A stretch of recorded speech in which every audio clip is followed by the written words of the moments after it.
খবৰ চবৰ কেনাই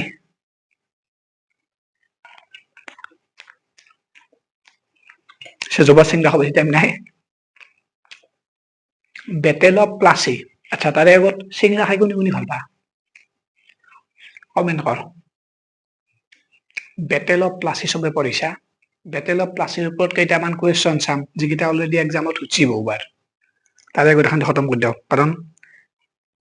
পঢ়াৰ লগত খটোও মেন দেখে দেখে খোৱা নুচি আচ্ছা বেটেল অফ প্লাচি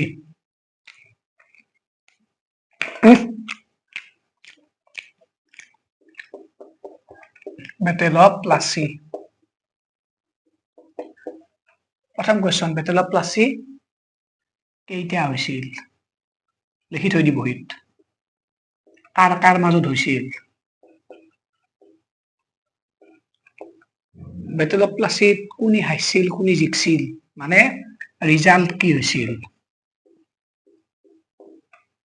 নেক্সট এটা কুৱেশ্যন হৈছে বেটেল অফ প্লাচিত টাইমত বেংগলৰ নবাব কোন আছিল এক্সামত উঠছি তাৰপৰ হচ্ছে বেটেল অফ প্লাচিৰ পাছৰ বেংগলৰ নবাব কোন হৈছিল এই গোটেইকেইটা কুৱেশ্যন এক্সামত উঠছি বহি কলম লৈ এটা এটা ধুনীয়াকৈ আমি চাই লওঁ তাৰে গোটেইখিনি খতম কৰি দিওঁ ওকে চিংৰা পিঁয়াজ পিঁয়াজ নেদাকৈ চিংৰা খাই নেকি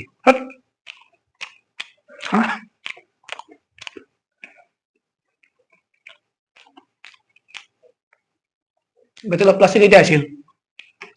23rd June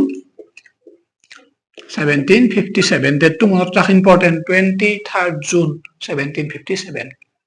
কাৰ কাৰ মাজত হৈছিল সিৰাজ উদ দৌলা ভাৰ্সেস ৰবাৰ্ট ক্লাইভ শৰ্টত লিখি দিছো সিৰাজ উদ দৌলা ভাৰ্সেস ৰবাৰ্ট ক্লাইভৰ মাজত হৈছিল বেটেল অফ প্লাচি কোনি হাইছিল কোনি জিকছিল কমেন্ট কৰ তন্দে